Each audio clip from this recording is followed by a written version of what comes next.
Hollywood अभिनेता पिंटू नंदनकर आज पुरी स्वर्गद्वार शेषकृत्य हैदराबाद मर शरीर भुवनेश्वर पहुंचा पर भुवनेश्वर किम्स शवगृह रखा जाइथिला। भुवनेश्वर स्थित बासभवन को अणाई मर शरीर और शेष दर्शन करुछंती। अपराह्न पुरी स्वर्गद्वार हेब शेषकृत्य। बुधवार राति हैदराबाद एक घरोई हस्पिटाल रे पिंटू नंदनकर चिकित्साधीन अवस्था परलोक होइथिला। पिंटू नंद गुरुतर यकृत बा लिभर सिरोसिस रोग में पीड़ित थे।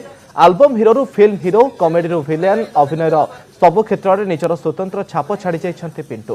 प्रशंसकों प्रार्थना तांको बंचाई पारिनी सत हेले हसाउथुबा कंदाउथुबा एवं मनोरंजन करुथुबा पिंटू दर्शकों हृदय में सेमिति बंची रहे। कौन करबा परिवार भितर गोटे सदस्य जो चली जाए तापरे सान बयस चलीगला से कष्टटा से माने ही बुझी पारिबे।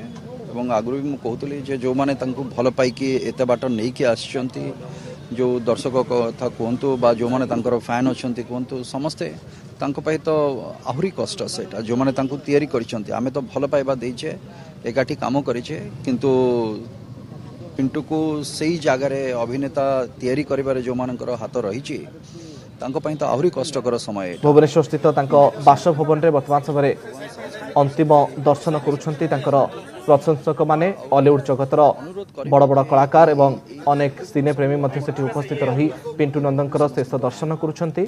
अपराह्न पुरी स्वर्गद्वार में पिंटू नंदनकर शेषकृत्य कराजिबो। लिभर ट्रांसप्लांट पई नुआ दिल्ली हैदराबाद जाइथिले पिंटू नंद। बुधवार विलंबित राति जो खबर सामना को आसीथिला ताहा कोटी कोटी ओडिशावासी को मर्माहत करिथिला।